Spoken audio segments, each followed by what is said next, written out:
여러분 안녕하세요. 저는 결혼 5년 차의 주부입니다. 저는 당뇨를 가진 부모님 밑에서 태어났습니다. 당뇨는 유전적 질환이 강한 병이라 부모님이 당뇨면 아이는 약 60에서 80%의 확률로 당뇨에 걸린다고 하더라고요. 그래서 그런지 저 역시 아주 어릴 때 소아 당뇨 진단을 받았습니다. 저희 부모님은 당뇨셨으니 항상 참고 인내하는 삶을 사셨고 저 역시 부모님을 따라 참고 인내하는 삶을 살았죠. 저는 부모님을 따라 건강한 식단과 운동을 해야 했습니다. 운동도 안 해본 운동이 없는 것 같아요. 가방에는 항상 언제 찾아올지 모르는 저혈당 때문에 당을 한 번에 끌어올릴 수 있는 음료수 같은 것들이 있었죠. 다른 친구들에게 초콜릿이나 사탕은 간식이었지만 저에게는 생존 키트 같은 물품이었죠. 제가 어릴 때는 소아 당뇨에 대해서 모르는 사람들이 많았는데요. 그래서 항상 이런 말을 듣고는 했습니다. 소아 당뇨? 세상에, 그럼 이런 건 더 먹으면 안 되는 거 아니야? 간식거리보다는 밥을 먹어야지. 이런 거 먹으니까 당뇨에 걸리는 거야. 당뇨? 아유, 그러면 평생 관리해야 하는데 주머니에 사탕이며 초콜릿이며 너 이런 거 많이 먹으면 일찍 죽어. 이런 식으로 말이죠. 물론 저희 부모님께서 몇 번이고 제 소아당뇨는 유전적 질병으로 인해 생긴 거라고 이야기하셨지만 남 이야기 좋아하는 동네 아줌마들은 저희 부모님이 저를 막 키워서 어린애가 벌써부터 당뇨라고 쑥덕거리시고는 했습니다. 지금은 저도 이해하고 있습니다. 다 큰 지금도 종종 그런 소리를 듣고는 하는데 그때의 어른들은 소아 당뇨라는 게 유전적인 게 아니라 제가 간식거리를 많이 먹어서 생긴 거라고 생각하실 수도 있죠. 그래도 요즘은 TV 매체나 유튜브에서 당뇨에 대해 이야기하는 사람들이 점점 늘어나 제 고충을 이해해 주시는 분들도 있습니다. 물론 그 전부터 저의 당뇨에 대해 안타까워하시며 제 주머니에 사탕이나 초콜릿이 떨어지면 넣어주시고 항상 냉장고에 저를 위해 포도주스를 채워주시는 분들도 계셨어요. 바로 저희 시부모님이요. 저와 남편은 아주 어렸을 때 동네 소꿉친구였습니다. 초등학교 때도 같은 반이 됐던 친구였죠. 제 소아 당뇨 사실도 알고 있어서 친구들이 제 사탕이나 초콜릿을 다 뺏어가면 어떻게 알았는지 다른 친구들 몰래 저에게 사탕이나 초콜릿을 쥐어주던 친구였습니다. 남편과는 중학교도 같은 학교를 다니게 됐어요. 비록 남녀 분반으로 진행되었던 학교였지만 그런 것과는 상관없이 저를 챙겨주던 친구였습니다. 하루는 학교 중앙계단을 청소하다 제가 저혈당이 와서 쓰러졌는데요. 그런 저를 업고 양호실까지 데려다주기도 했죠. 항상 어릴 때부터 저를 지켜주고 아껴주던 고마운 친구였습니다. 그런 남편에게 반해서 제가 중학교 때는 남편에게 좋아한다고 졸졸졸 쫓아다녔던 적이 있었지만 남편은 그런 저를 이성으로 보기보다는 동생쯤으로 보고 있었습니다. 남편에게는 동생이 둘이 있었는데요. 첫째 동생인 도련님은 몸이 건강해서 걱정이 없지만 돌아가신 아가씨는 어릴 때부터 몸이 많이 좋지 않았다고 해요. 시어머니 건강이 별로 좋지 않으셔서 조산을 했고 심장이 좋지 않아 아주 어린 갓난아기 시절부터 수술하는 등 일이 많았다고 합니다. 그러다 결국 7살 생일 전 병으로 천사가 되었다고 해요. 그런 동생이 있었다 보니 남편은 저를 보면 여동생이 생각난다며 저를 생각하는 마음은 여동생을 보는 마음이라고 선을 그었죠. 저는 그런 남편의 말에 어린 마음에 상처를 받아 남편에게 되려 틱틱거리기도 했지만 까칠하게 구는 저에게 마냥 상냥한 남편이 좋았습니다. 제 짝사랑이 끝나갈 때쯤 저희는 고등학교에 들어가게 되었습니다. 저는 여고, 남편은 남고에 들어가게 되었죠. 그때부터는 악몽의 시작이었던 것 같습니다. 또래보다 작은 키, 적은 몸무게에 오랜 질병이 있어 선생님들께서도 저를 조심스럽게 대하셨죠. 게다가 저는 매일 정해진 시간에 인슐린 주사를 맞아야 해서 매일 같은 시간에 양호실을 가야 했습니다. 그때쯤 몸도 많이 안 좋아져서 학교를 결석하거나 수업 중간에 조퇴하는 일도 많았습니다. 심지어 체육 시간에 쓰러지는 일이 생겨 응급실에 실려가면서 따돌림은 시작되었던 것 같습니다. 친하게 지냈던 친구들이 갑자기 저를 멀리하고 가만히 있던 체육복과 교과서들이 사라지더니 책상에 하나 둘쯤 저를 비난하는 낙서가 늘어갈 때쯤 사건이 벌어졌습니다. 선생님, 지연아, 왔어? 사실 양호실에 가서 인슐린 주사를 맞는 건 아무래도 불안하다는 엄마 때문이었습니다. 그래서 학교 입학하는 첫날 제 진단서를 모두 떼신 엄마는 양호 선생님을 찾아갔고 약 1시간 정도 양호 선생님과 상담을 하셨죠. 다행히 양호 선생님은 그런 저의 상황을 이해해 주시고 화장실에서 맞지 말고 양호실로 오라고 말씀까지 해주셨습니다. 그래서 저는 항상 양호실에 가서 주사를 맞고는 했는데요. 그날도 주사가 든 손가방을 들고 양호실에 가서 주사를 맞기 위해 자리에 앉아 양호 선생님과 이런저런 이야기를 하며 가방을 열었는데 분명 학교에 등교해서 확인했을 때는 있었던 주사기가 보이지가 않더군요. 지연아, 왜 그래? 주사 안 가지고 왔어? 선생님은 아무것도 못하고 허둥지둥하는 저를 보며 물으셨습니다. 분명 어젯밤에 엄마가 챙겨주셨고 오늘 등교하고 자리에 앉으면서 있는 거 확인했는데. 제 말에 양호 선생님은 표정이 굳더니 바로 저에게 조퇴증을 적어주셨습니다. 이미 점심을 먹고 온 상태라 주사를 맞아야 하는 상태였거든요. 결국 그날 조퇴하고 집에 돌아온 저를 맞이한 엄마는 그 다음날 저를 학교에 보내지 않으셨고 수업 시간이 끝났을 때쯤 늦은 오후 저를 데리고 학교에 찾아가 교무실에서 담임 선생님과 긴 상담을 하셨습니다. 주사기를 훔쳐간 범인은 같은 반에서 다른 친구들 돈을 뜯고 공부도 열심히 하지 않는 양아치들이었습니다. 그동안 제 교과서를 가져가고 체육복도 훔쳐간 것도 모두 그 애들이었죠. 괴롭힘의 이유를 들여보려고 했지만 말도 안 되는 것들 뿐이었습니다. 맨날 약한 척하고 조퇴하고 학교를 안 나온다는 게 전부였습니다. 그리고 가끔씩 아빠가 데리러 오지 못하시는 날 제가 종종 버스를 타고 하교를 했는데 그때마다 제가 버스 정류장에서 예쁜 척을 하며 다른 학교 남자애들한테 꼬리치는 게 꼴보기가 싫었다는 겁니다. 그 이야기를 들은 저와 엄마 그리고 담임 선생님은 할 말을 잃었죠. 어떻게 그렇게 중요한 걸 훔쳐갈 수가 있어? 너희 그거 어떻게 했어? 어떡하긴 뭘 어떡해요. 당연히 쓰레기통에 버렸죠. 아, 선생님은 왜 쟤만 맨날 특별 취급인데요? 맞아요. 체육 시간에도 조금만 힘든 거 하면 자기 힘들다고 맨날 그늘에 앉아있고. 그러니까 꼴 보기 싫어서 그런 거예요. 조금만 힘들면 양호실 가고 조퇴하고 그러니까 그런 거라고요. 약한 척은 어찌나 하던지. 그리고 어쩌다 수업 다 듣고 하교하는 날이면 버스 정류장에서 얼마나 끼부리는지 아세요? 선생님은 아무것도 모르잖아요. 그날은 그렇게 일단락이 되었지만 계속되는 괴롭힘에 그해 겨울 저는 학교를 자퇴했습니다. 같은 반 친구들에게 괴롭힘을 당하면서 사람에 대한 배신감과 언제 어떤 일이 발생할지 모른다는 두려움에 대인 기피증까지 시달린 저는 방 안에만 틀어박혀 있었습니다. 아무것도 하지 않고 하루 종일 침대에서 잠만 자는 저를 본 부모님께서는 하나밖에 없는 딸이 걱정되어 여기저기 알아보시고 저를 억지로 정신병원에 데려가셨어요. 부모님과 함께 간 정신병원은 정말 최악이었습니다. 저를 무조건 정신병 있는 사람 취급하며 약을 먹어야 하고 입원을 해야 한다고 하더라고요. 게다가 제가 속에 있는 말이라도 하려고 하면 자기 잘난 듯이 자기 이야기만 하는 의사에 저는 다시 한번 상처를 받았습니다. 병원을 다니고 있는데도 나아질 기미가 보이지 않고 오히려 진리를 거부하며 방문까지 굳게 잠궈버린 저를 다시 세상 밖으로 끄집어낸 사람이 바로 남편이었습니다. 학교를 자퇴해야만 했던 제 사정을 들은 남편은 종종 저를 찾아와 좋은 내용의 소설책이 나왔다며 책을 선물해주기도 했고 자기 문제집 사야 하니 같이 가자고 하면서 저를 서점에 데리고 가기도 했습니다. 기분 전환해야 한다며 영화관, 도서관도 같이 다녀줬습니다.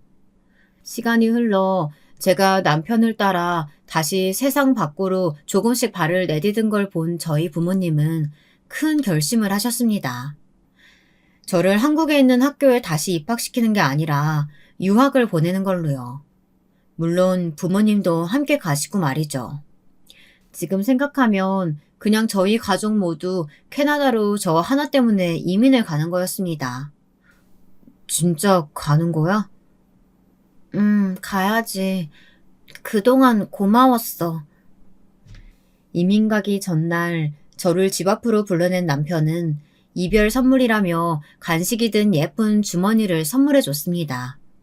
참 남편다운 선물이 얼마나 웃기던지. 저희 두 사람은 그렇게 헤어지고 메일로 시시콜콜한 이야기를 나눴지만 몸도 멀고 너무 다른 시차에 메일을 주고받는 간격이 멀어졌습니다. 그리고 어느 순간 메일을 주고받는 것도 하지 않게 됐습니다. 시간이 흘러 10년. 제가 이곳에서 대학을 가고 졸업하고 막 사회초년생으로 취업을 해 한참 열심히 일을 하고 있는데 부모님께서 다시 한국으로 돌아가자고 하시더군요. 아무래도 남의 나라에서 일하는데 오는 스트레스와 인종차별에 부모님도 두 손 두 발 다 든 상태였던 것 같습니다. 지금은 어떨지 모르겠지만 그때는 인종차별이 정말 일상이었거든요. 그나마 저희 집이 돈이 있었으니 치안이 좋은 곳으로 왔고 주변에 좋은 이웃들이 있어서 다행이었지. 치안이 조금이라도 좋지 않거나 이웃에 좋지 못한 사람들이 사는 동네였으면 벌써 몇십 번은 더 범죄에 노출됐었겠죠. 물론 저도 처음에는 이곳에 남아 계속 제 커리어를 이어나가고 싶었습니다. 하지만 남의 나라에서 부모님 없이 당장 살아가야 한다는 현실에 수십 번 고민한 저는 한국으로 돌아가기를 결심합니다. 그렇게 저는 길다면 길고 짧다면 짧은 캐나다 유학 생활을 마무리하고 다시 한국으로 돌아왔습니다. 처음 유학을 준비할 때 부모님께서 아예 한국을 떠날 생각은 아니셨는지 전에 살던 집을 팔지 않고 가지고 계셨고 저희 가족은 다시 그 집으로 들어가기로 했습니다. 10년이면 강산도 변한다는 말이 있듯이 그 주변도 많이 개발되고 사라지고 생기면서 제가 알던 동네와는 전혀 딴판이 되어 있었습니다. 심지어 물이 흐르던 하천은 언제 막았는지 그 위에 커다란 아파트들이 자리하고 있더군요. 한국에 돌아와 어릴 때 살던 집으로 들어가니 자연스럽게 옆집에 살던 남편이 생각났습니다. 괜히 싱숭생숭한 마음에 남편과 주고받았던 이메일도 다시 한번 읽어보고 그랬죠. 시차에 적응도 하고 한국 생활에 점점 적응할 때쯤 시부모님께서 저희 집으로 놀러 오셨습니다. 오랜만에 만난 시부모님은 나이를 먹어 노화가 찾아오시긴 했지만 여전히 밝고 인자하신 얼굴이셨습니다. 그래, 우리 지연이 아주 예쁜 아가씨가 됐네. 인기 정말 많겠는걸? 아이고, 제가 지연이야? 세상에, 우리 지연이 밖에서 보면 몰라볼 정도로 많이 컸구나. 어색하게 인사를 드리면서도 내심 저를 잊고 있지 않으셨다는 사실이 좋더군요. 그날 같이 저녁을 먹으며 이런저런 이야기를 하다 남편 이야기가 나왔습니다. 안 그래도 오늘 승환이랑 승진이 데리고 같이 오려고 했었어. 근데 승환이는 일 때문에 못 오고 승진이는 대학교 졸업반이라서 졸업 과제 때문에 같이 못 왔어. 아, 그래. 안 그래도 승환이한테 지연이 너도 같이 한국 왔다고 말했더니 자기 명함을 주더구나. 한번 연락해서 승환이한테 맛있는 거 얻어먹으렴. 이러면서 남편의 명함을 주시더군요. 그 명함이 뭐라고. 남편을 좋아했던 어린 시절처럼 괜히 가슴이 두근두근 거리더군요. 마치 어렸던 그때로 돌아간 것처럼요. 한 일주일은 정말 연락을 해도 되는지 엄청 고민했습니다. 그러다 우연히 밖에서 쇼핑을 하다가 시어머니를 만나게 됐어요. 어지러우신지 벽에 기대어 있으셔서 혹시 위급 상황인가 싶어서 다가갔거든요. 처음에는 누군지도 모르고 그냥 도움이 필요하신 분 같아서 말을 걸었습니다. 저기요, 괜찮으세요? 어디 아프세요? 의식이 있는지 확인하기 위해 다가가 물었다 얼굴을 봤는데 시어머니였어요. 그러니 제가 얼마나 놀랐겠어요. 세상에, 아주머니, 왜 그러세요? 저는 황급히 시어머니를 부축해 큰 거리로 나와 119를 불러 상황을 설명했고 구급차를 타고 보호자 신분으로 같이 병원에 갔죠. 병원에서 여러 검사를 하고 이석증이라고 하더라고요. 아무래도 어지럼증이 심하시니 하루 정도는 입원을 권한다는 의사의 말에 저는 알겠다고 대답했습니다. 입원을 기다리는 동안 검사 후 지쳐서 의자에 기대어 계시는 시어머니를 보다가 지갑에 가지고 다니던 남편 명함을 꺼내 남편에게 전화를 걸었습니다. 네, 이승환입니다. 승환아, 나야, 지연이. 우연히 아주머니 만났는데 몸이 안 좋으셔서 내가 모시고 병원으로 왔어. 입원을 해야 되는데 가족 동의가 있어야 한다고 해서. 병원이 어디야? 내가 금방 갈게. 저는 남편에게 병원의 이름과 위치를 알려줬고 남편은 금방 갈 테니 조금만 기다려달라고 말하더군요. 얼마 지나지 않아 정말 남편이 병원에 도착했고 저희는 그렇게 10년이라는 시간을 건너 다시 만날 수 있었습니다. 다행히 시어머니는 하루 입원하시고 퇴원하셨고 병원에서 지어오신 약을 꼬박꼬박 드시면서 다시 건강을 찾으셨습니다. 그 일이 있고 종종 시어머니께서는 놀러 오라는 말을 여러 번 하셨어요. 물론 어릴 때처럼 옆집에 사는 건 아니었지만 같은 동네였기 때문에 저는 취업 전까지 종종 놀러 가서 말상대도 해드리고 같이 점심도 먹고 그랬습니다. 그때쯤만 해도 저랑 남편이랑 아무 사이도 아니었으니까 그럴 수 있었죠. 바쁘게 살았던 캐나다에서와는 다르게 한가한 백수 생활을 즐기고 있던 어느 날 남편에게서 밥을 사주겠다는 연락이 왔습니다. 다행히 너 덕분에 우리 엄마 늦지 않게 병원에 가실 수 있었어. 도움 못 받고 계속 거기 계셨으면 쓰러졌을 거라고 하더라고. 우리 엄마 생명의 은인인데 내가 맛있는 거 사야지. 언제가 좋아? 뭐야, 대뜸 전화해서. 나는 언제든 좋아. 지금 백수 생활 즐기고 있거든. 내가 시간 맞출게. 너 가능한 시간 문자로 보내줘. 제 말에 남편은 정말 자기가 가능한 시간을 문자로 보내줬고 정말 저희는 만나게 되었습니다. 정말 만나서 딱 밥만 먹고 좀 걷다가 헤어졌어요. 남편은 그 다음날 출근을 해야 하기 때문에 술을 마시기도 뭐했거든요. 저는 그게 남편과 보내는 마지막 시간이라고 생각했습니다. 그때 저도 남편에게 관심이 없었고 남편도 저한테 관심이 없을 거라고 생각했거든요. 그런데 끝일 거라고 생각했던 만남이 2번, 3번이 되더니 어느 순간 매주 만나게 되는 거 아니겠어요? 심지어는 크리스마스 당일에도 만나서 놀았으니 점점 더 이 관계가 무슨 관계인지 궁금해지더라고요. 그래서 그냥 남편에게 단도직입적으로 물어봤습니다. 우리 무슨 사이야? 뭐가? 봐봐, 우리 매주 만나고 있잖아. 내가 매주 약속을 잡고 있으니까 매주 만나지.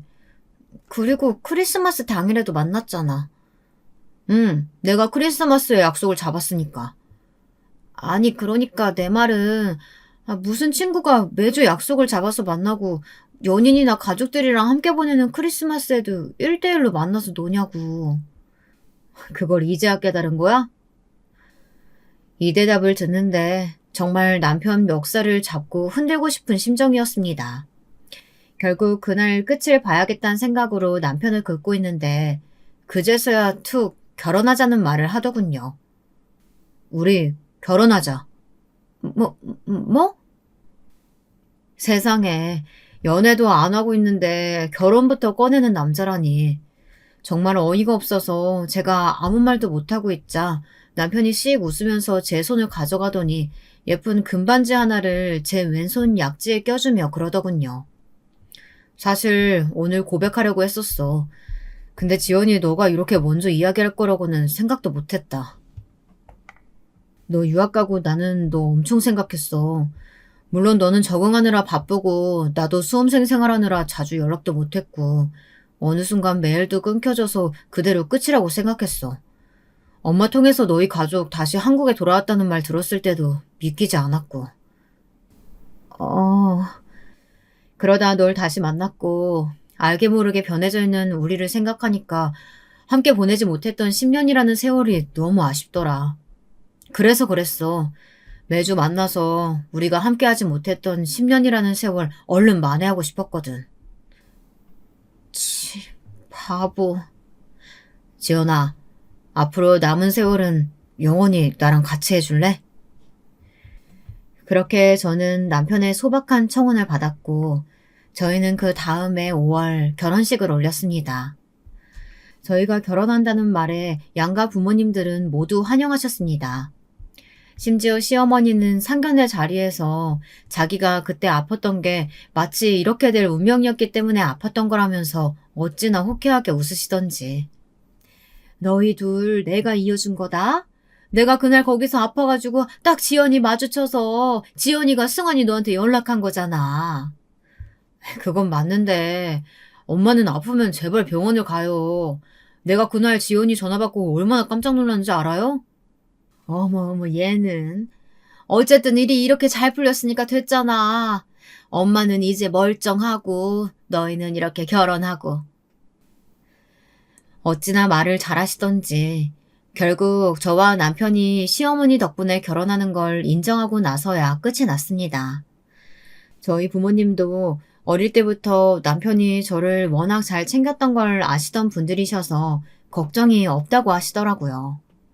거기다가 정말 친하게 지내시던 시부모님과 정말 가족이 되는 거라고 기뻐하시기도 하셨어요.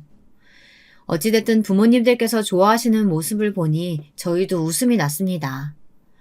아, 도련님은 남편이 사귀자는 말이 아닌 결혼하자는 말을 했다는 걸 듣고 세상에서 제일 멋없는 청혼이라고 열심히 놀리더군요.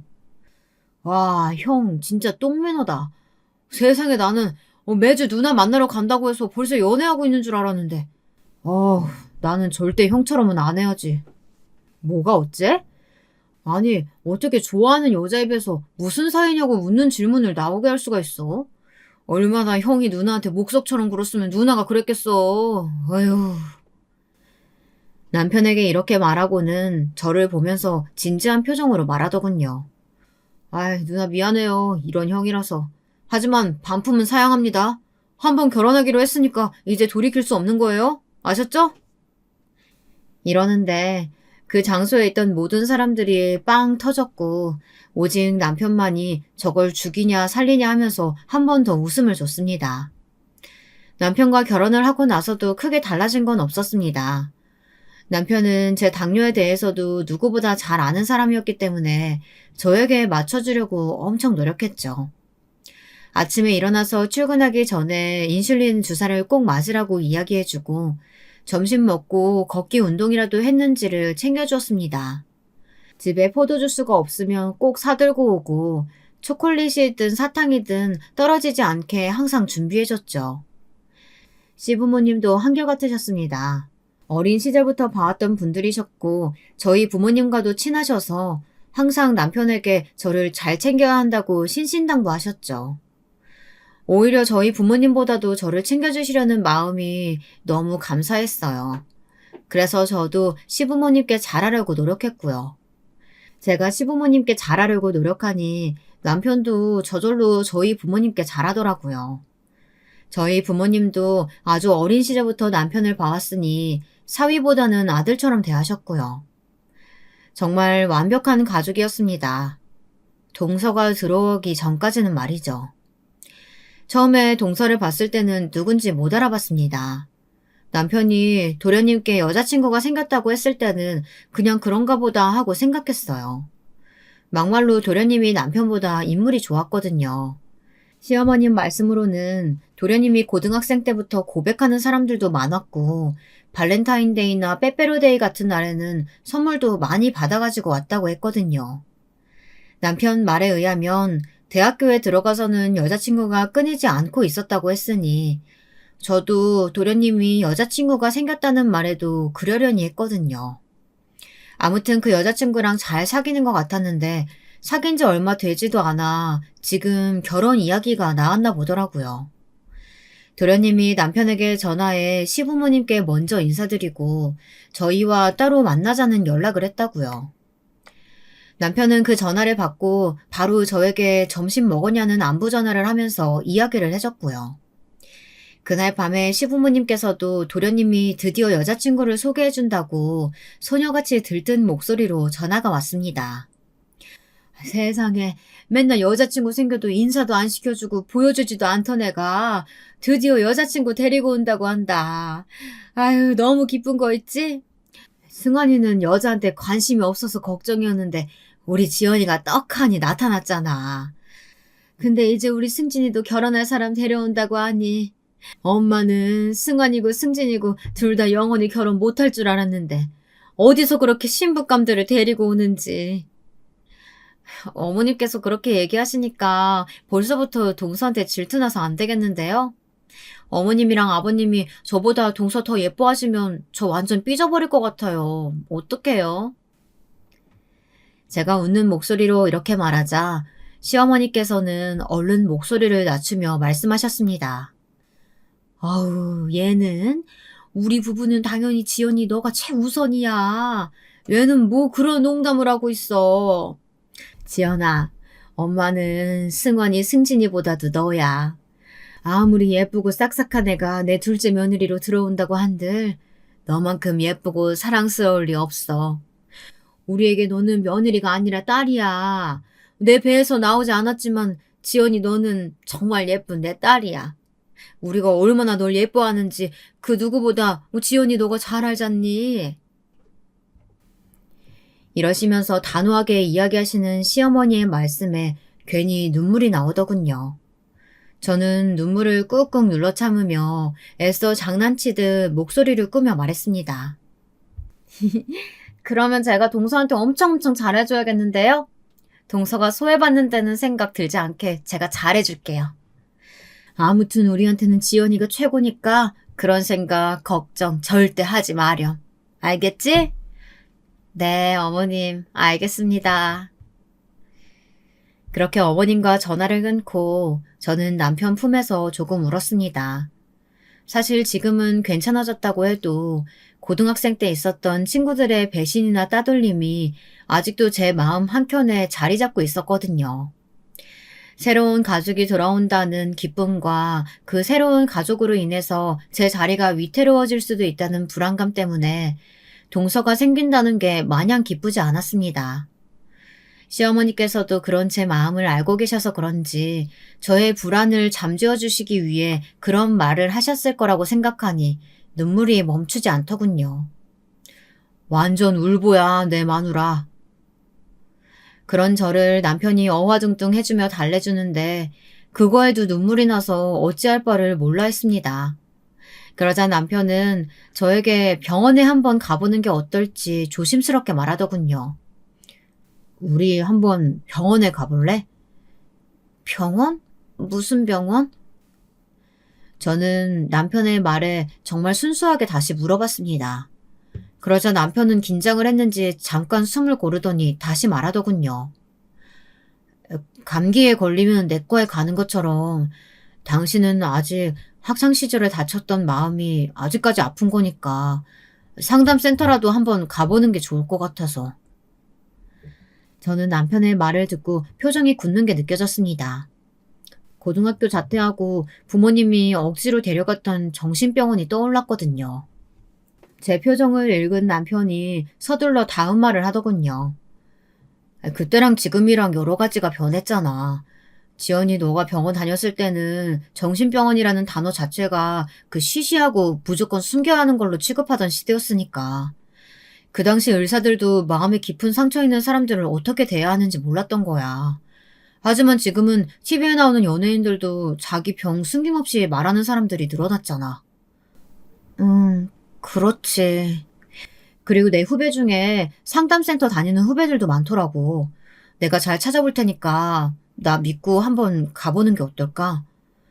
물론 여보가 싫다고 하면 어쩔 수 없지만 나는 나를 믿고 한번 가서 여보 상처 치유되는 것도 좋을 것 같아. 남편의 말에 저는 진지하게 한번 고민해보겠다고 이야기했습니다. 물론 어린 시절 병원에서조차 겪어야 했던 상처들이 사라진 건 아니지만 남편이 저렇게 이야기하고 정말 사회적인 인식이 많이 바뀌었으니 한번 가보는 것도 나쁘지 않을 것 같다는 생각이 들었거든요. 사실 저의 내면은 아직도 어린아이인 것 같다는 생각을 많이 했습니다. 쉽게 울고 쉽게 짜증도 냈다가 금방 풀리지 않는 저를 보며 어린 시절의 상처를 안고 몸만 큰 것 같다는 생각을 항상 하고 있었는데 이번 기회에 털어내고 조금 더 새로운 사람이 됐으면 좋겠다는 생각이 들어 저는 용기를 내 상담센터에 가기로 했습니다. 여보, 나 한번 가볼게, 상담센터. 나도 내 마음 치료하고 앞으로 한 발자국 더 나아가 볼래. 그럼 나랑 같이 가자. 내가 데려다 줄게. 남편은 제게 함께 가자고 권했지만 저는 괜찮다고 했습니다. 처음부터 끝까지 저 스스로 해보고 싶었거든요. 물론 처음에는 낯선 곳에 간다는 것에 두려움도 있었지만 혼자 해내고 싶어 남편에게도 혼자 가겠다고 했습니다. 처음 방문한 센터는 제가 생각했던 것과는 전혀 다르더군요. 딱딱한 의자가 아닌 푹신한 의자에 편안한 분위기, 긴장했던 마음을 편하게 만들어 주었고 무엇보다 의사 선생님께서 제 말을 끝까지 경청해 주시는 게 제일 마음에 들었습니다. 첫 진료가 끝나고 제가 걱정되는 마음에 데리러 온 남편에게도 아주 좋았다고 말했습니다. 오늘 첫 진료했는데 어땠어? 별로면 내가 다른 곳 알아볼까? 아니, 좋았어. 처음에는 낯선 곳이니까 조금 불편했는데 의자도 푹신하고 분위기도 좋아. 나 담당해주시는 선생님도 좋은 분인 것 같아. 고등학생 때는 나를 그냥 정신병자로 몰아갔었는데 여기 선생님은 그냥 조용히 내 이야기를 들어줬어. 진짜 그냥 친구한테 하는 것처럼 말이야. 좋은 선생님이신 것 같네. 다음 진료도 여기서 받아볼래?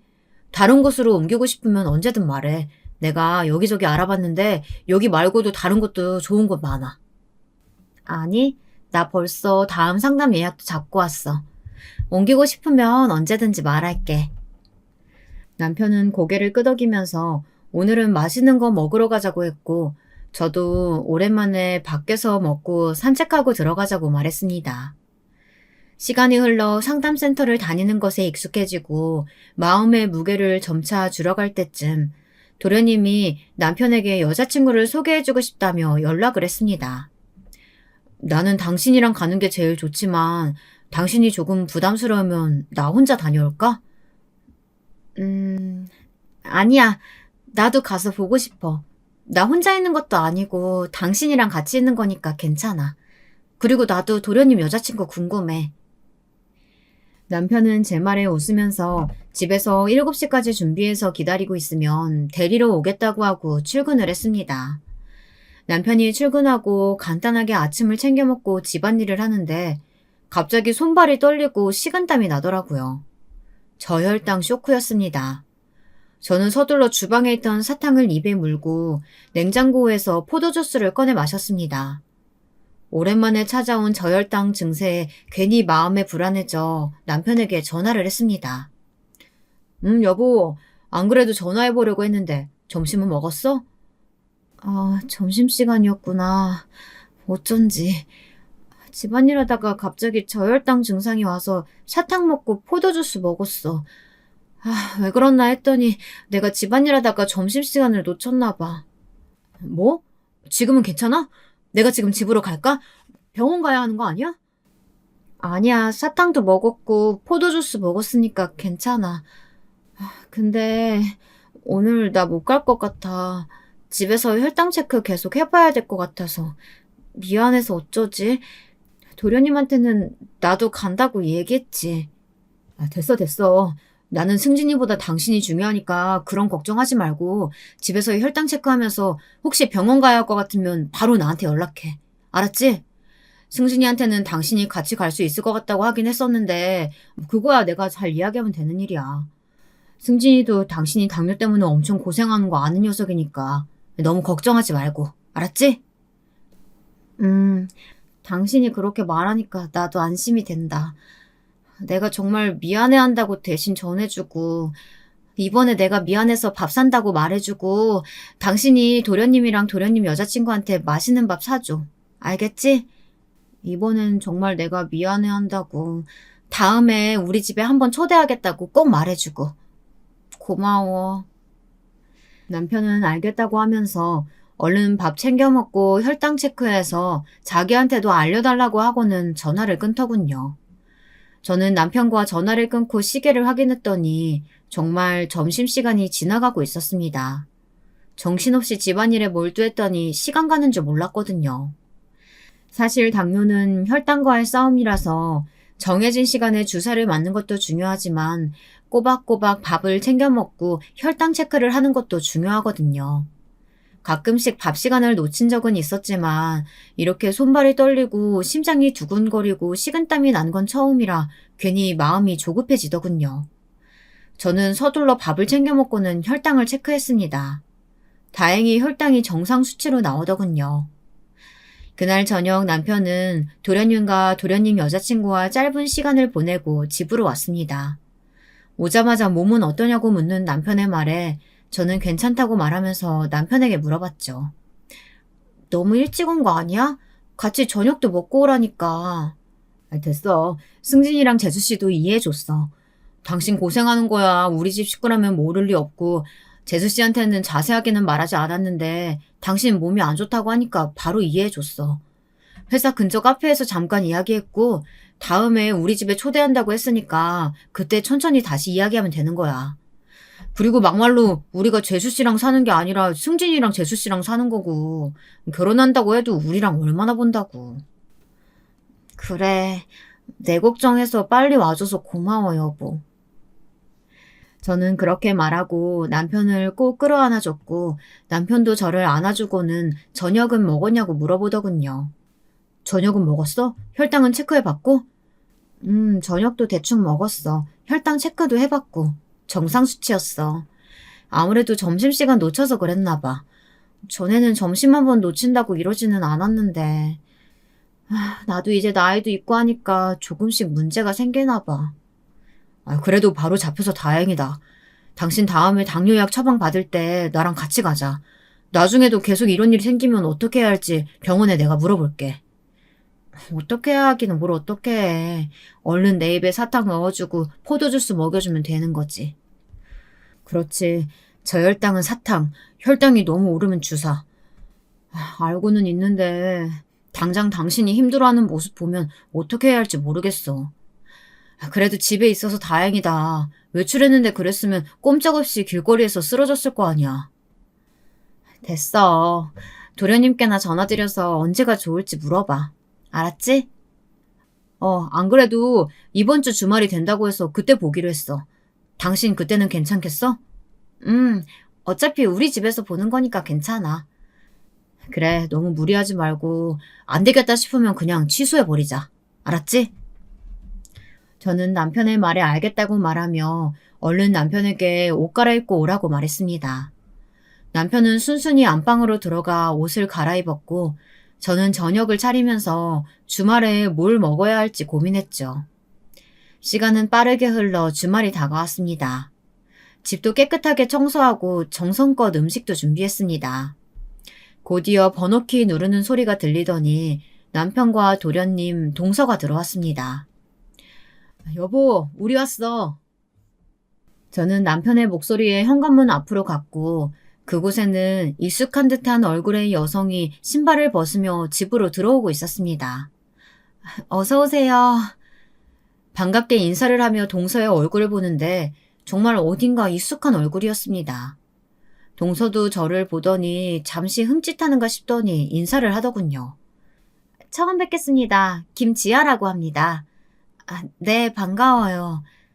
저는 우선 우리 집에 온 손님들을 잘 대접해야겠다는 생각에 차려놓은 식사를 대접하고 후식 과일까지 푸짐하게 대접했습니다.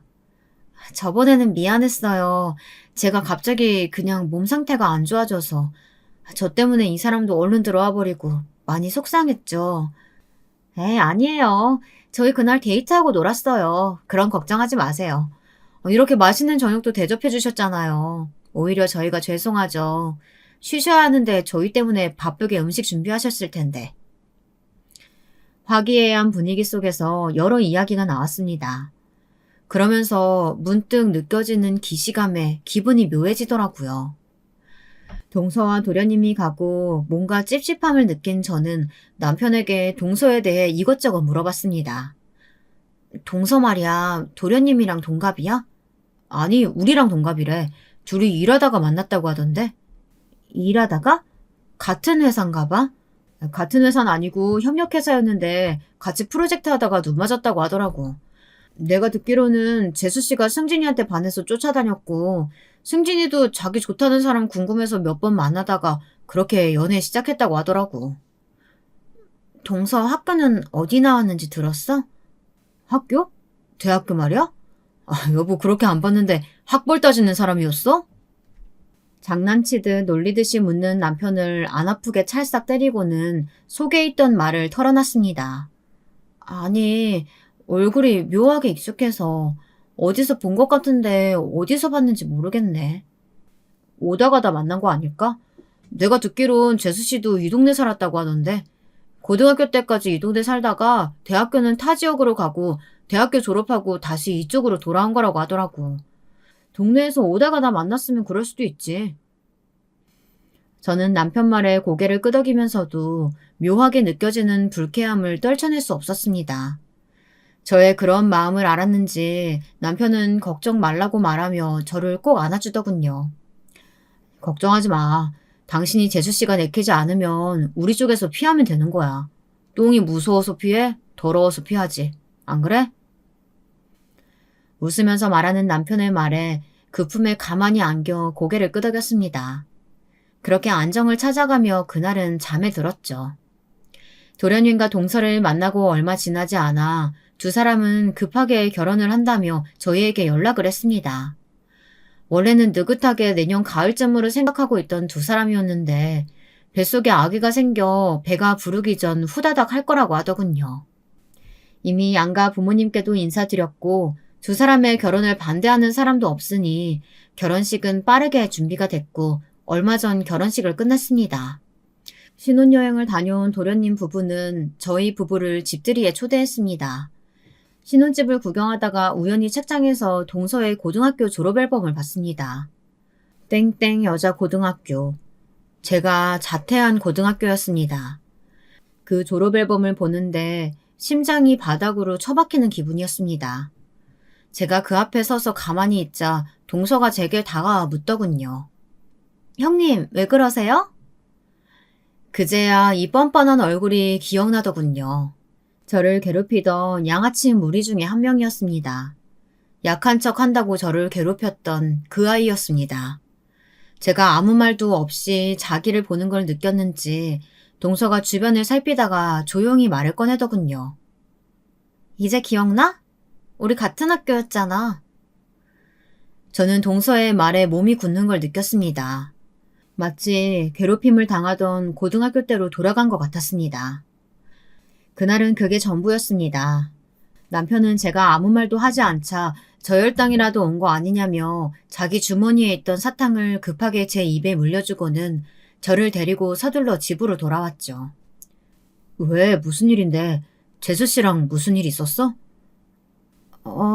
아니야. 저는 차마 동서가 저를 괴롭혔던 사람이라고 말할 수 없었습니다. 차라리 결혼하기 전에 알았다면 좋았을 텐데 동서 뱃속에 도련님의 아기까지 있었으니 저도 생각할 시간이 필요했죠. 하지만 아무리 고민을 해도 저만 입을 꾹 다물고 있으면 저희 가족들이 평안해진다는 결론밖에 나오지 않았습니다. 그런 생각을 하면서도 무기력했던 고등학교 때로 돌아가는 느낌이 들어 저는 스트레스를 받았고 침대에서 그냥 잠만 잤습니다. 침대에 누워있는 생활이 하루, 이틀, 3일 점점 늘어갈수록 제 몸은 눈에 띄게 좋지 않아졌습니다. 운동도 하지 않았으니 몸의 혈당은 널뛰기 하듯 이리 뛰었다 저리 뛰었다 난리도 아니었죠. 밥도 먹지 않았는데 속이 울렁거리고 토가 나올 것 같은 느낌에 비틀거리며 화장실로 향했다가 그대로 툭 쓰러져 버렸습니다. 다행히 주말이라 집에 있던 남편이 제가 쓰러지는 소리를 듣고 황급히 구급차를 불렀고 저는 병원에 입원을 하게 되었습니다. 병원에 입원하고 혈당이 안정되면 퇴원할 생각이었는데 남편은 아무래도 불안해서 안 되겠다며 계속 입원을 권했어요. 양가 부모님께서도 제가 쓰러졌다는 말에 병원까지 찾아오셔서 남편에게 음식을 챙겨주시고 돌아가셨습니다. 시간이 조금 지나고 제가 안정을 찾아갈 때쯤 동서가 병원에 나타났습니다. 넌 진짜 변한 게 하나도 없구나. 뻔뻔하게 부른 배를 붙잡고 온 동서는 깔깔거리면서 힘없이 앉아있는 저를 내려다보며 말했습니다. 여전히 약한 척 꾀병 부리면서 주변 관심 받는 거 좋아하는 관종기. 아직도 버리지 못했나 봐? 뭐? 내가 지금 꾀병이라는 거야? 그럼 이게 꾀병 아니고 뭐야? 병원복 입고 누워있다고 다 아픈 거니? 내가 지금 누구 때문에 이렇게 됐는데.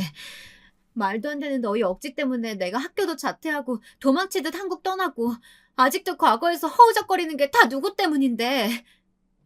누구 때문이긴 누구 때문이야. 아직도 멍청하게 약한 척 꾀병 부리는 너 자신 때문이지. 어디서 내 핑계 대고 난리야?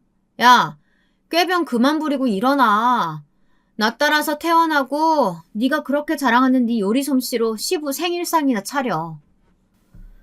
이러면서 저한테 달려들려고 하는 거 아니겠어요? 제가 아무런 반항도 못하고 머리채가 잡히는 순간 문 쪽에서 시아버지의 목소리가 들렸습니다. 고얀 거 당장 안 떨어져? 저도 동서도 갑작스러운 시아버지의 소리에 깜짝 놀라 얼음처럼 굳어있는데 시아버지가 성큼성큼 저희 쪽으로 다가오셔서는 아직도 붙잡혀 있던 제 머리카락을 동서의 손가락에서 조심스럽게 빼내시곤 동서의 뺨을 철썩 때리시더군요. 다 들었다. 누구 때문에 이렇게 힘들어하고 있는데 너는 그깟 생일상 차리기 싫어서 아파서 입원한 사람을 괴롭혀? 아니 아버님 그게 아니라요. 됐다. 그만하고 썩 꺼져. 내가 다 들은 이상 더 이상 우리 귀한 지연이한테 너 같은 학폭 가해자 붙어있는 거 참을 수 없다. 아버님 지금 저 때리신 거예요? 아버님 손주 가지고 있는 저를요? 저 이거 신고할 거예요. 신고해라. 나는 손주보다 인간의 됨됨이가 중요한 사람이다.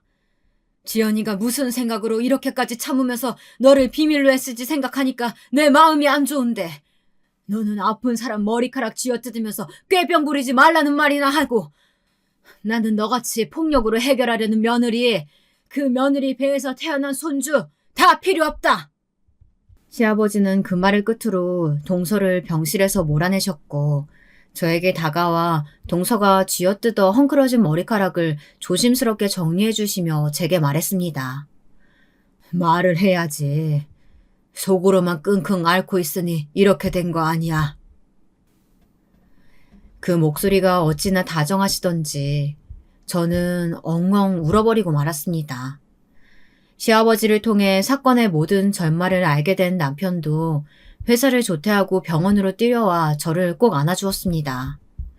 시아버지에게 말을 전해들은 시어머니와 도련님께서도 병실을 찾아왔고 도련님은 동서가 학폭을 했다는 사실을 알았더라면 결혼하지 않았을 거라고 사기 결혼으로 고소를 하겠다고 화를 냈습니다. 그때 동서가 도련님에게 전화를 했습니다. 나 아버님 신고할 거야. 어떻게 자기 손주 가지고 있는 나를 때릴 수가 있어? 얼마나 큰 목소리로 말하는지 핸드폰 너머의 소리가 쩌렁쩌렁 울리더군요. 그 말을 들은 저는 어이가 없어 저 역시 동서를 고소하겠다고 소리쳤습니다. 아버님 고소하기만 해봐. 나도 똑같이 할 거야.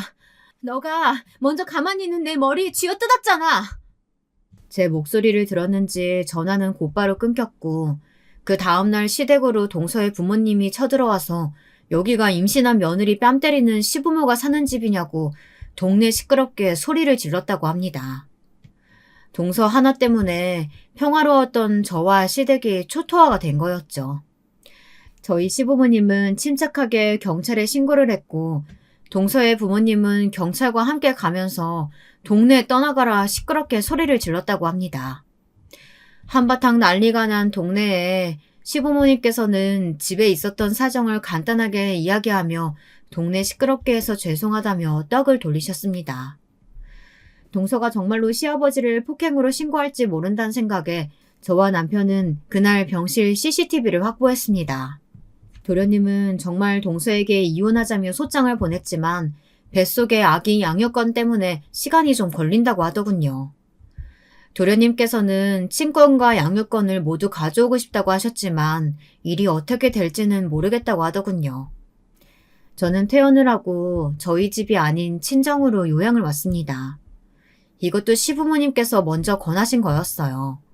동서가 저와 남편의 집에 찾아올 수도 있고 시댁에는 이미 한번 동서 부모님께서 찾아오셨으니 안전한 친정으로 가서 안정을 찾았으면 좋겠다고 하셔서요. 남편도 당분간은 그랬으면 좋겠다고 해서 저는 지금 친정에서 양가 부모님과 남편의 사랑을 받으며 요양하고 있습니다. 최근에 있었던 일을 상담센터 선생님께 말씀드렸더니 마음에 있는 것들을 말로써 털어내는 연습을 하는 게 좋을 것 같다고 하시더군요. 말이 어려우면 글이라도 써서 털어내는 게 어떠냐는 물음에 조심스럽게 사연을 적었습니다. 끝까지 들어주셔서 감사합니다. 지금 제가 여러분께 소개해드릴 사연은요, 정말 극적인 일을 겪으신 분께서 보내준 이야기입니다. 중년의 여성 사연자분께서 담담한 심정으로 적어 내려가셨다는 이번 사연, 여러분께선 어떻게 들어주실지 궁금하네요. 사연에 빠지다 지금 바로 출발해 볼게요. 안녕하세요. 제가 장문을 해본 경험이 정말 드물어서 과연 어떻게 적어야 맞는 방식일지 감도 안 잡히는데요. 그저 있었던 일들을 적으면 된다는 안일한 태도로 그냥 한번 적어볼게요. 유튜브 많이들 보시죠? 저도 굉장히 자주 보는 편입니다. 특히나 사연에 빠지다 같은 재미있는 채널을 알게 된 이후로는 사연을 접하는 것에 푹 빠져 있네요. 한번 몰입해서 영상을 보기 시작하면 몇 시간이 훌쩍 가버리지 않으시나요? 저는 그렇게 되더라고요. 그래서 저는 이 행위를 시간 도둑이라고 부르곤 한답니다. 어리고 젊은 친구들은 유튜브도 당연히 많이들 이용하지만 각자 연령대나 취향, 취미 생활에 맞춰서 커뮤니티 사이트에 모여서 놀고 시간을 보낸다고 하죠. 네이버 사이트에서 이제 실시간 검색어 기능이 메인 페이지에서 사라진 이후로 커뮤니티 사이트의 이용도와 중요도가 더 높아졌다고 해요. 이제 어리고 젊은 사람들이 그런 곳에서 정보를 공유하고 정치나 연예계 이슈들을 빠르게 논하는 것입니다. 그런 만큼 파급력도 대단한데 얼마 전에 그런 커뮤니티에서 어떤 짧은 글 하나가 인기를 얻었다고 하는 거예요. 그 글 하나를 두고 댓글이 수백 개가 달렸고요. 그 짧은 글의 내용인즉슨 이러하였습니다. 나는 한의원을 잘 안 가서 몰랐는데 20대들도 의외로 한의원 좋아하는 사람 많더라. 가는 이유 중에서 한의사들은 내가 아프다고 해도 무시하지 않고 친절하게 들어줘서 좋다고 이유를 든 사람들이 그렇게나 많았다. 젊은 20대가 이럴 정도면 더 나이 들고 자기 증상 빠르고 명쾌하게 설명하지 못하는 노인들은 오죽하겠나? 한의원에 왜 그렇게 노인들이 많은지 그 말 한마디로 이해했다. 이런 내용들이었는데요. 댓글들은 맞다, 공감한다, 괜히 한의원이 안 망하는 게 아니다 라고 동조하는 의견들 뿐이었어요. 아, 이걸 보고 나서 얼마나 웃음이 나고 자꾸 머릿속에 생각이 나던지요. 제법 맞는 말이라는 생각이 들었습니다. 저는 다름 아닌 그 글 속에서 주체로 언급된 한의원과 밀접한 관련이 있는 사람이었으니 말입니다. 미래의 한의사가 될 것도 모르고 그저 시골 똥강아지로 살았던 유년 시절이 있었습니다. 저는 고향이 경상도인데요. 고령이라는 아주 깡촌 시골 동네에서 태어나고 자랐어요. 집 형편이 결코 넉넉하지 않았던 것으로 기억합니다. 가난했었기에 정체불명의 잡곡들을 모아다가 항상 밥을 지어 먹었던 기억이 나고요. 그래도 그것도 식량이랍시고 또 귀한 식구들 먹일 거라고 어머니는 늘 정성을 다해서 끼니를 준비하셨던 분이었어요. 내 새끼들, 얼렁 이리 와 엉덩이 붙이고 밥 먹어라. 기껏 차린 밥 식는다? 어머니께서 그렇게 외치시면 밥상 앞으로 쪼르르 달려갔던 어린 삼남매. 저는 위로 오빠가 아래로는 남동생이 있었습니다.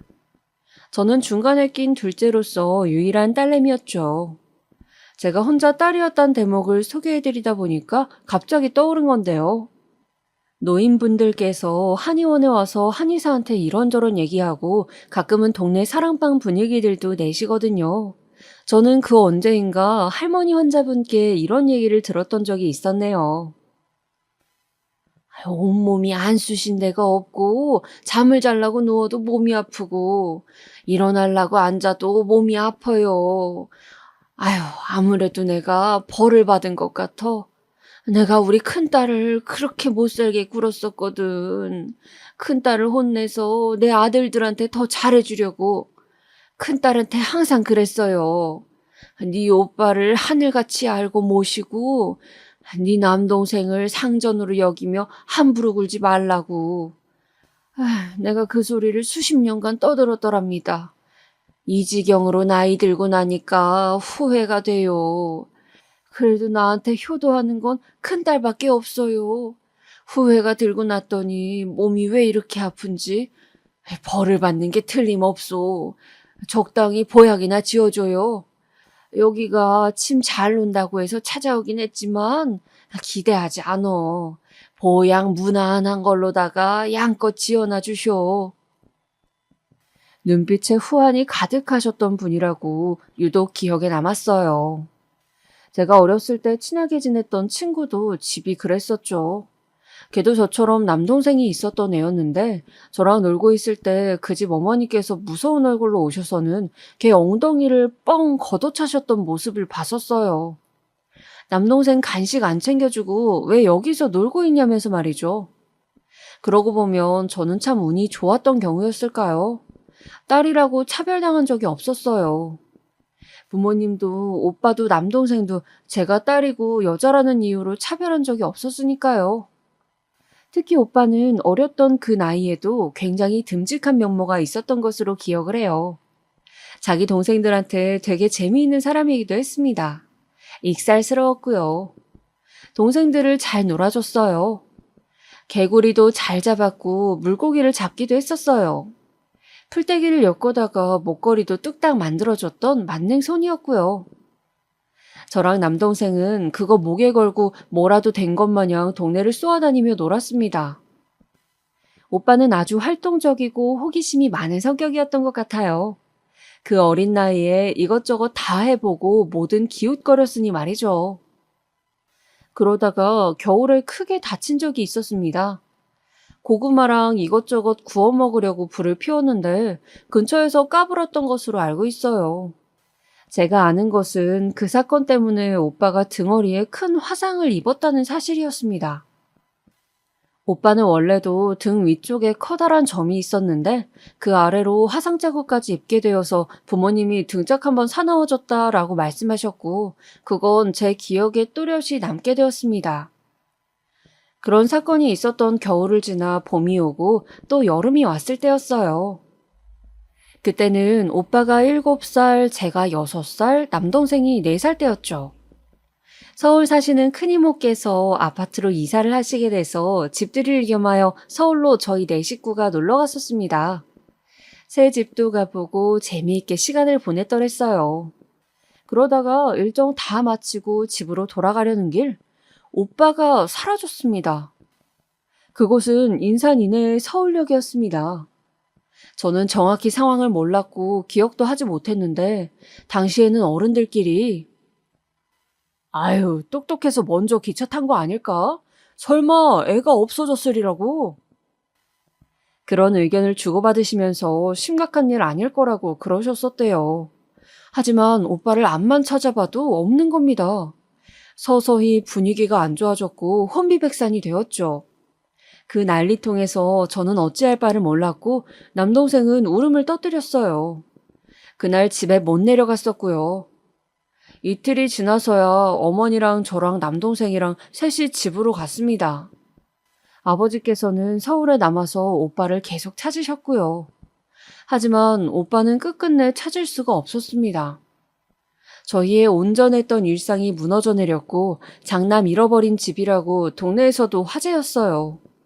부모님께선 그 일로 부부싸움을 자주 하셨고, 저랑 남동생은 자꾸만 눈치를 보고 주눅이 잘 드는 아이가 되어갔습니다. 오빠가 서울에서 실종됐던 것을 저랑 남동생은 제대로 받아들이지 못했고, 영문을 모르면서도 그저 무서워했고 슬퍼했어요. 서울의 큰이모네는 물론이고 다른 친척분들도 사방으로 오빠를 수소문하셨습니다. 내가 오라고 하지만 않았어도 이런 비극은 없었을 텐데. 큰이모께서는 크게 자책을 하시며 우셨습니다. 몇 년을 저희 집이랑 왕래를 안 하셨고요. 오빠가 없어진 지 거의 10년이 지났을 때가 되어서야 다시 연락하고 지냈습니다. 저희 가족을 위로하는 말들은 각양각색이었어요. 애가 똘똘하고 인물도 잘나서 분명 누가 탐나서 데려갔을 거야. 그 뭐야. 어디 누구네 딸도 잃어버렸다가 1년 만에 찾았는데 데려간 집에서 우리는 자식을 가질 수 없는 몸인데 애가 너무 예쁘게 생겨서 순간 나쁜 판단을 내리고 말았다. 이러면서 자책을 했대. 자기 자식이 죽은 상처 때문에 못 잊고 살다가 닮은 애 보면 납치범죄 일으키는 경우가 있다더라. 자기 자식처럼 키우려고 말이지. 별별 소리를 다 들었었네요. 오빠의 생일, 그리고 오빠가 실종됐던 그날이면 저희 집은 초상집이 되었어요. 어머니께선 못난 어미를 만나 자식이 그 고생을 하는 거라며 가슴을 치셨습니다. 아버지께선 목숨이 다하시는 그날까지 이제 어떻게 살아야 할지 모르겠다고 하셨고요. 시간이 흐를수록 돌아만 와라에서 살아만 있어라로 저희 가족들의 심정은 바뀌어 갔습니다. 나랑 남동생도 머리가 클수록 그때의 상황, 일들을 제대로 인지하게 되었죠. 그러면서 저희가 부모님을 위로해드리게 되었어요. 분명 잘 살고 있을 거예요. 우리 오빠라서 하는 소리가 아니라 정말 영특하고 착하고 순했으니까. 누나 말이 맞아. 형이 잘났으니까 어떤 부잣집에서 도련님 삼으려고 데려간 것 같아. 너무나도 잘 살고 있기 때문에 다시 우리를 찾아올 생각을 못하고 있는 거라고. 저희 둘은 그렇게 부모님을 위로해드렸어요. 하지만 부모는 자식을 가슴에 묻는다고 하잖아요. 그 어떤 위로도 부모님의 아픔을 녹일 순 없었습니다. 제가 22이었고 남동생이 21때였죠. 아버지께서 돌아가셨습니다. 저희 친가 쪽에는 원래 간이 좀 안 좋은 그런 내력이 있었거든요. 아버지께서도 간 질환으로 돌아가셨어요. 너무 가슴이 아프고 서러웠던 건 아버지의 죽음 앞에서 장남 잃어버리고 술독에 빠져서 살았다잖아. 그래서 간이 망가져버린 것이구만 하는 수근거림이 들려왔을 때였습니다. 이를 악물었네요. 저는 아버지께서 돌아가신 이후로 남겨진 어머니를 잘 챙겨드려야겠다고 다짐했어요. 남동생 또한 마찬가지였습니다. 내가 장남 역할을 제대로 해보겠어. 앞으로 정신 차려서 반드시 그 누구보다 성공해 보일 거야. 각자가 절치부심하게 되었고 그런 저희를 보면서 어머니께서도 마음을 굳게 잡수셨습니다. 쉽게 나약해지지 않겠노라고 저희 앞에서 약속도 하셨어요. 남은 세 식구가 정말 열심히 살아보자고 그랬습니다. 저는 결혼을 약속했던 남자가 있었는데 허무하게 헤어졌어요. 아마도 인연이 아니었기에 그랬었나 봐요. 제 나이 24이었고 결혼이 완전하게 목전이었지만 헤어지게 되었죠. 큰 좌절이었습니다. 그러나 진짜 인연은 따로 있었더라고요. 제가 28이 되었던 해의 따스한 봄날, 지금의 남편과 저는 결혼을 하였습니다. 남편은 저보다 2살 위, 당시에 30 나이였네요. 희한하게도 남편 역시 결혼을 약속한 여자가 원래 있었다고 해요. 그런데 그 여자가 전에 만났던 옛 남자를 잊지 못하고 바람을 폈었던 것이죠. 그 옛 남자는 이미 결혼한 후였다는데 그걸 알게 된 남편이 배신감에 헤어지게 되었다고 합니다. 그 후로 인간불신에 걸려서 방황까지 했다네요. 주변에서 선이라도 보라고 하도 그래서 마지못해 선을 봤었지만 내키지 않았대요. 그러다 혼자 사색에 잠겨있던 커피숍에서 저를 만났던 겁니다. 아니, 만난 게 아니라 정확히는 본 것이었죠. 수첩에다가 공부할 거리를 끄적이며 커피를 마시고 있던 저를 발견했는데 자꾸만 눈길이 가더래요. 수수하고 반듯해 보이는데 가끔씩 찡그리는 미간 속에 신중한 열정이 엿보였다나 뭐라나?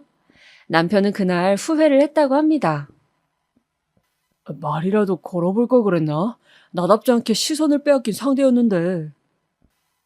후회가 돼서 다음에 다시 그곳을 갔지만 저를 만나지 못했죠.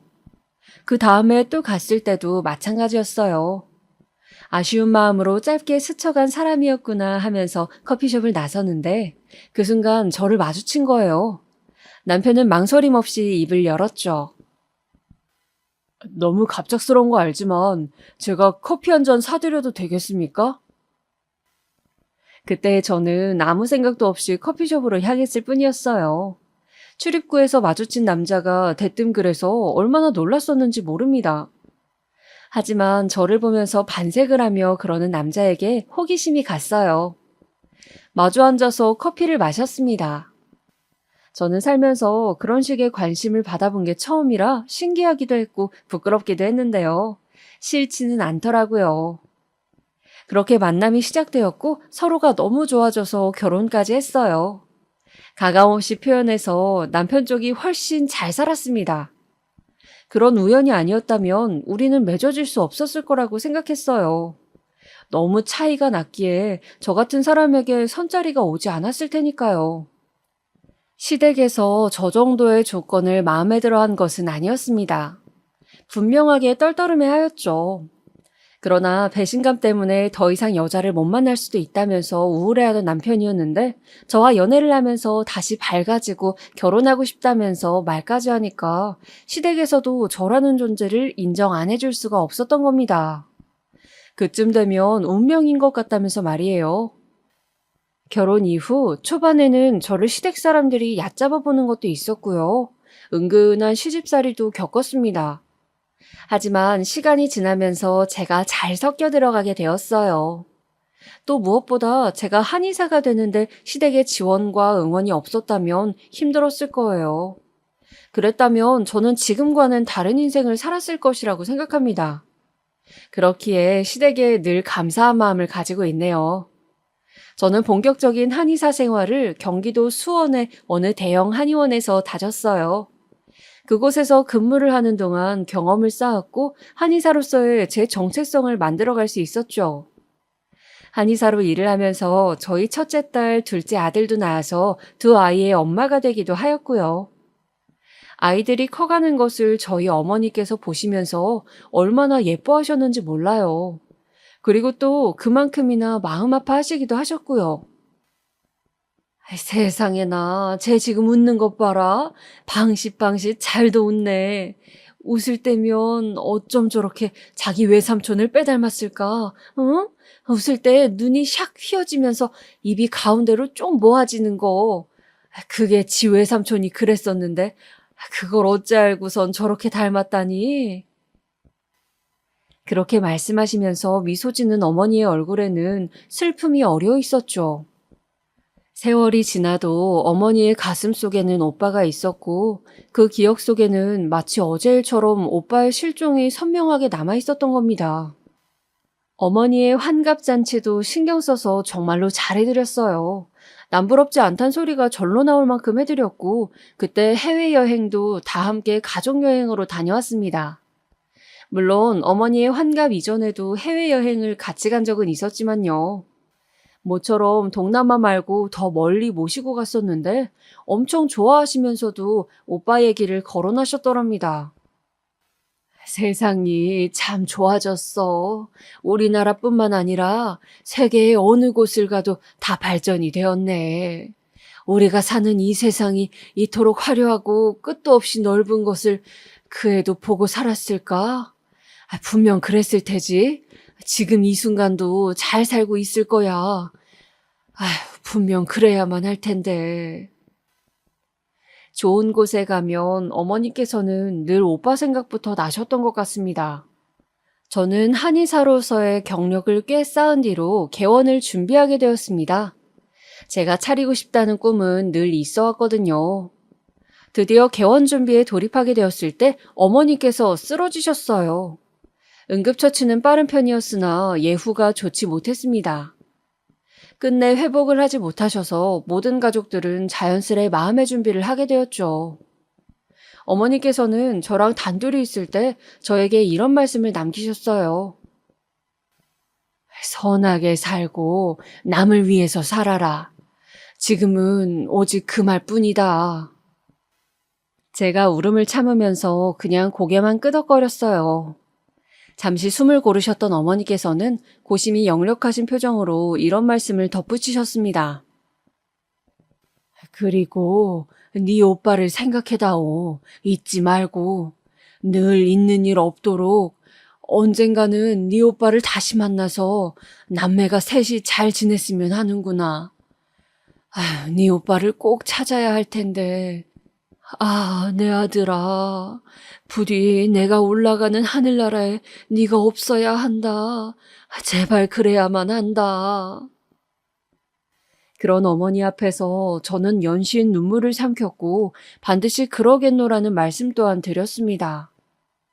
어머니는 그래도 정말 다행이었던 것이 제가 개원하는 곳을 눈으로 직접 보시고 나서 돌아가셨어요.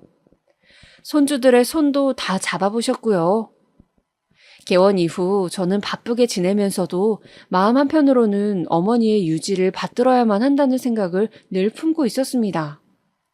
개원 초기에 복통을 겪었던 한의원 운영이 안정의 궤도로 접어들자 저는 한의원 이미지에도 도움이 될 겸 해서 봉사를 다녀보기로 결정을 하게 되었어요. 부끄러운 사실입니다만 저는 그 이전까지는 봉사활동을 해본 역사가 없었어요. 전혀 해본 전적이 없으니 봉사를 어떻게 시작해야 할지도 몰랐는데 지인을 통해서 봉사일을 소개받게 되었습니다. 내가 경로당의 어르신들 각종 푸념을 들어드리러 가거든. 거기부터 같이 가보는 게 어때? 지인의 제안에 흔쾌히 응했습니다. 내심 괜히 한다 그랬나 싶어서 처음에는 부담감을 안고 따라갔었는데요. 이것저것 상담을 해드리는 것만으로도 어르신들께서 너무 좋아하시는 겁니다. 의사 양반들이 이런 곳까지 찾아와서 이야기를 같이 나눠준다는 것 자체가 영광이라면서 한박 웃음들을 지으셨어요. 그 모습이 제 눈에는 맑고 순수해 보였어요. 그때 저는 보람이라는 것을 느꼈습니다. 그것은 제가 한의원에 찾아온 환자를 마주하고 그 건강이 회복되는 것을 지켜본 과정과는 또 다른 어떤 것이었습니다. 보람으로 인해 저는 행복해지기도 했고요. 꾸준히 그 어떤 형태의 봉사라도 다녀야겠다는 결심을 하게 되었네요. 그때로부터 몇 달 뒤에는 저는 어쩌다 보니까 침 놓는 봉사까지 겸하고 있었습니다. 어느 날은 KBS의 어떤 다큐멘터리에서 본 적이 있었던 서울의 오래된 쪽방촌으로 봉사를 갔었어요. 저랑 지인만 찾아간 규모는 아니었고요. 사실 대대적으로 봉사단을 꾸려서 간 것이었고 그래서 마치 봉사활동이라기보단 그냥 행사에 가까웠습니다.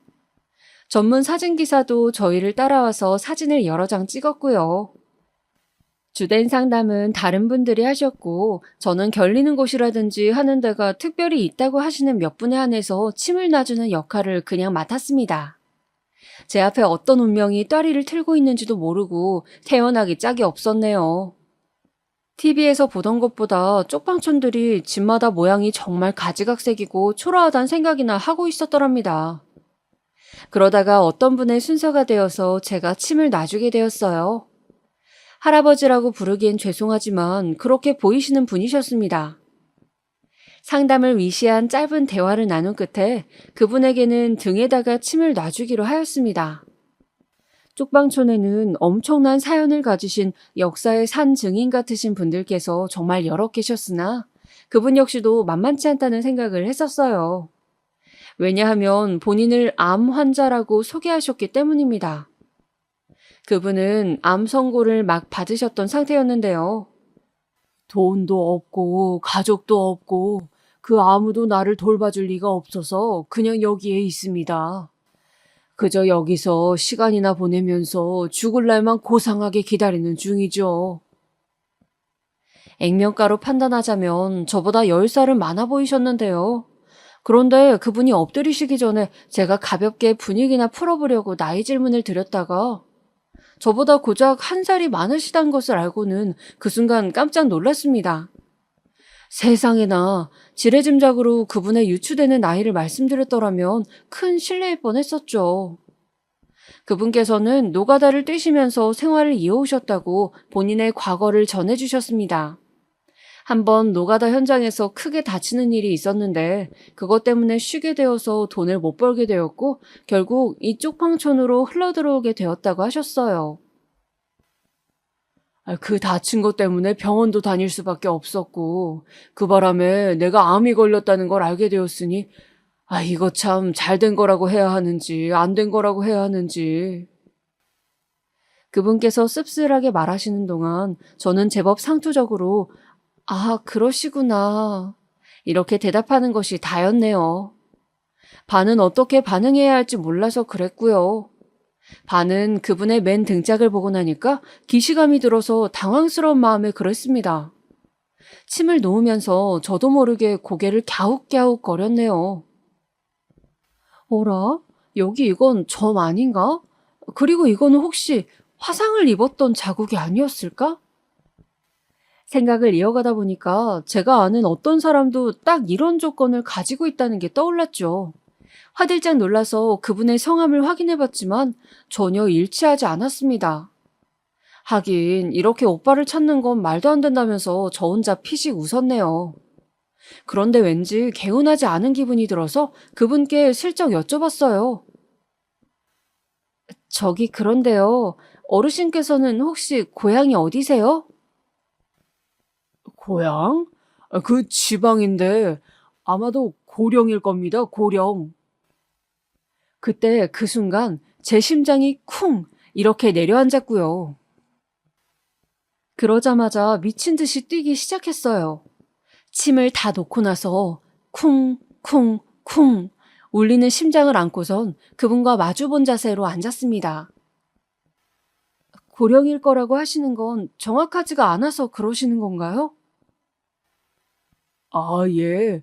그게 기억은 나는데 확실하지가 않고 막 머릿속에서 뜨문뜨문 모양새가 헷갈려요. 그러신 거였어요? 그렇다면 너무 어렸을 때 고향을 떠나오셔서 그러신가 보네요. 그건 아닙니다. 사실은 내가 옛날에 사고를 좀 당했어요. 그래서 그것 때문에 아주 옛날 기억들은 흐릿한 겁니다. 옛날 고향에서의 기억들은 정확한 기억이라고는 없고 그저 그리운 느낌으로 남아있죠. 애틋한 감정이라는 게 앞서 있네요. 그분의 느릿느릿한 말씀을 들으면서 저는 저도 모르는 사이에 손을 덜덜 떨고 있었습니다. 시선을 어디다가 둬야 할지도 몰라서 막 방황을 하고 있었어요. 의사 선생님? 그거 왜 그러십니까? 갑자기 어딘가 불편하신데라도? 아니요, 아니에요. 그것보다 실례지만요. 어르신의 양친께서는 살아계시나요? 혹시 형제는 있으신가요? 아휴, 그런 거 저에게는 없습니다. 그분의 한숨 섞인 대답에 저는 실망인지 뭔지 모를 기분으로 멍하게 있었습니다. 그런데 다음 순간 그분이 잠시 뜸을 들이시다가 이렇게 말씀하시는 것이 아니겠어요? 의사 선생님, 저는 말입니다. 아주 어렸을 적에 가족을 잃어버렸고 그대로 딴 집에 갔다가 거기서 사고를 당하고 말았어요.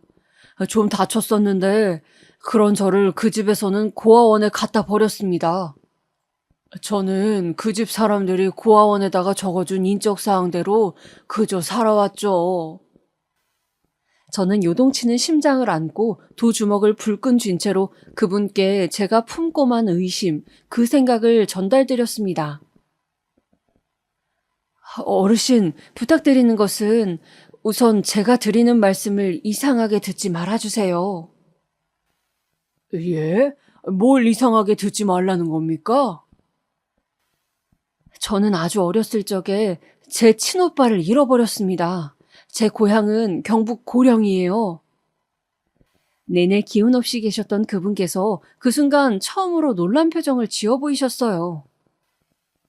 고령, 시골 마을, 시골집에서 태어나 자랐습니다. 저는 친척집에 가기 위해서 여기 서울에 올라왔었다가 친오빠를 잃어버렸습니다. 실종 위치는 서울역이었어요. 그 후로 온 가족이 다 찾아다녔지만 두 번 다시는 친오빠를 만날 수 없었습니다. 지금까지도요. 저런 아주 안 된 일을 겪으셨군요. 제 친오빠의 등에는 태어났을 때부터 있었던 커다란 점, 그리고 겨울에 입었던 화상 자국이 허리에 있었습니다. 그분께서 깜짝 놀란 눈을 크게 뜨시더라고요. 그때부터 그분의 안색이 눈에 띄게 변하기 시작했습니다. 저는 침착하게 말을 이었어요. 어르신, 정말 혹시 옛날에 여동생이 있지는 않으셨나요? 아유, 그게 사실은 저에게 여동생이 있었던 것 같다고 제가 살면서 생각을 하긴 했었습니다. 그런데 제 밑으로 분명 하나가 아니라 둘이 있었던 것 같은데. 예? 동생이 둘이었다는 말씀이신가요? 아유, 예. 실망을 안겨드렸다면 괜히 죄송하군요. 왜냐하면 저의 그 흐릿한 기억 속에서 어린 나의 뒤를 졸졸 따라오는 아이가 두 명이었거든요. 기억을 떠올려 볼 때마다 항상 말입니다. 어김없이 두 명이었어요. 그러니 동네 아이가 아니라 친동생들이었겠죠. 하나는 여자애, 하나는 남자애였던 것 같습니다. 저는 그때 머리가 띵 하면서 어지러워졌고 눈에서는 불가항력적으로 눈물이 흘러나왔습니다. 그런 저를 보면서 당황하신 그분께 저는 다짜고짜 이렇게 외치고 말았습니다. 어르신이 아무래도 제 잃어버린 오빠 같아요. 오빠, 나 진짜 미치겠네. 오빠, 뭔가 더 기억나는 거 없어? 어? 오빠가 내 오빠인 것 같다고. 나 모르겠어? 떠올려봐. 예? 아니, 그게 무슨, 선생님이 어떻게 제 동생이란 말입니까? 여기 명찰 보면 선생님은 이 씨인데. 오빠가 왜 최 씨야? 오빠는 최 씨 아니야. 이 씨라고. 오빠 이름 이태균. 한의사로 탄탄대로를 걸어오며 엘리트적인 면모를 뽐냈던 저는 그 순간 온데간데 없었습니다. 친오빠를 잃어버렸던 그때의 어린아이처럼 이성적이지 못했습니다. 이관석, 박분이의 아들, 우리 집 장남 이태균. 뭐? 이관석? 박분이? 제가 내뱉은 부모님의 성함을 중얼거리시는 동안 그분의 눈에는 어느새 그렁그렁 눈물이 맺혀 있었습니다. 지난 세월의 고된 흔적이 고스란히 남아있는 그 얼굴, 검은 그 얼굴을 보면서 저는 원통함에 가슴을 쳤습니다. 저의 기억 속에 저장된 모습과는 조금도 어우러지지 않았지만 모든 정황과 그리고 본능이 외치고 있었습니다. 이 사람은 나의 오빠라고 말입니다. 일본에 있던 남동생이 총알같이 날아왔어요. 얼마나 급했는지 자기 식구들 아무도 안 데리고 혼자서 가장 빠른 비행기를 타고 한국에 들어왔습니다. 누나 몰래 우리 둘이서만 설이 나갔던 거 기억해? 나는 그게 잊혀지지가 않아. 내가 띨박이어서 기억력도 안 좋았고 어릴 때 맹하고 정말 바보였는데 그게 안 잊혀진다. 안 잊혀져. 형이 담벼락에 올라가서 감나무 타다가 감도 따줬었잖아. 나만 먹으라고. 그거 깨끗이 문질러 닦아다가 나한테 줬었잖아. 그게 기억 안 나? 남동생이 여러 가지를 말하는 내내 가만히 멈춰 있었던 고요히 가라앉았던 눈동자가 저희를 똑바로 바라보았고 이내 이런 말을 저와 남동생은 들을 수 있었습니다. 초록색 대문, 감나무, 그 집 뒤편으로는 물이 졸졸 흐르던 개울가. 겨울이면 다 얼어붙었었지. 그 넓은 곳이 전부 우리네 놀이터. 무서워서 피해 다녔던 까만색 들개 한 마리, 지피며 풀을 엮어다가 만들었던 목걸이. 오빠 맞아. 오빠가 목걸이를 만들어주면 나랑 얘가 그거 목에 걸고선 박수치면서 노래 불렀었잖아. 제가 놀라서 외쳤을 때 이미 남동생은 엉엉 울고 있었습니다. 믿을 수 없단 눈빛으로 저희 둘을 번갈아서 보던 오빠. 저희가 그토록 재회를 기도했던 친오빠는 이내 울음을 터뜨리며 양팔을 벌리곤 저희를 동시에 끌어안아 주었습니다. 이게 다 무슨 일이냐? 이런 일이 어떻게 일어난단 것이야? 너희들 잘 살았니? 살면서 아픈 데는 없었니? 흐느끼며 오빠가 그렇게 말을 하는 것에 그 오랜 세월이 흘렀어도 그 어렸던 소녀는 타고나길 곱고 순수했던 심성 그대로 자라나 늙어버렸다는 것을 느낄 수 있었습니다. 누가 누굴 걱정한단 말입니까? 오빠의 꼴이 그 모양이었는데요. 저와 남동생은 지난 세월을 통탄하며 계속해서 오빠의 얼굴을 확인해댔습니다. 사람의 기억이란 가지 하나가 흔들리면 나머지가 닳아서 흔들리는 나무와도 같다고 합니다. 오랜 세월 봉인되어 있던 기억이 흘러나오기 시작했고 오빠는 머리를 감싸준 채로 오열하였습니다. 아버지, 어머니, 이 불효자를 용서하지 마십시오. 이미 두 분께서는 모두 돌아가셨다는 사실에 오빠는 기가 막혀 하였고 가슴 깊이 슬퍼하였습니다. 고향 땅에 묻히신 두 분을 저희 남매 셋이서 뵙고 왔어요. 이런 천벌받을 어떻게 남의 집 멀쩡한 자식을 데려갈 생각을 했지? 게다가 사고가 나니까 고아원에 가져다 버려. 돌아가신 후에야 잃어버렸던 장남을 만나신 부모님. 그 광경을 보며 남동생은 크게 분개하였습니다. 오빠는 아주 정확하게 기억은 안 나지만 서울역에서 길을 잃고 헤매는 어린아이를 봤었대요. 실종되었던 그날의 말입니다. 아주 어린아이가 혼자서 울고 있는 것을 발견하고선 오빠는 그 어린아이에게 달려갔었대요. 워낙 동생들에게 다정했던 사람이었으니 어린아이를 무시할 수 없었나 봅니다. 그 어린아이의 손을 잡고 그 부모를 찾아서 헤맸다고 합니다. 서울역 밖까지 나가버렸는데 어쨌든 그 어린아이는 오빠가 애써준 덕분에 자기 부모를 찾았다고 해요. 하지만 저희 오빠는 그 순간부터 막막해졌던 것이죠. 시골 소녀는 그제야 서울역의 모든 광경이 무섭고 거대하게만 느껴졌던 것입니다. 그런데 자기들이랑 같이 가자면서 가족을 찾는 것을 도와주겠다는 중년 부부가 다가왔었다고 해요. 오빠에게 얼른 손을 내밀면서 얼른 같이 가자고 채근을 했다고 합니다. 막막했던 오빠는 그 손길을 잡아버렸고 믿음으로 따라갔어요. 하지만 그 이후는 비극의 연속이었죠. 계속해서 꼬이기만 했던 게 오빠의 인생이었습니다. 심지어 선의를 베풀었다가 사기행각으로 돌려받은 적도 있었고 돈을 떼먹힌 적도 수차례였대요. 이제라도 오빠를 찾았으니 지나간 날들을 아쉬워하며 아까워하고 화내지 않을래. 저는 오빠를 다시 만난 이후로 조금도 아까운 시간을 보내지 않고자 했습니다. 곧바로 오빠를 병원에 입원시켰어요. 이때 제가 아는 모든 인맥을 총동원하느라 진이 빠졌었네요. 오빠는 간암 환자였습니다. 그래서 얼굴빛이 유독 안 좋았던 것이었어요.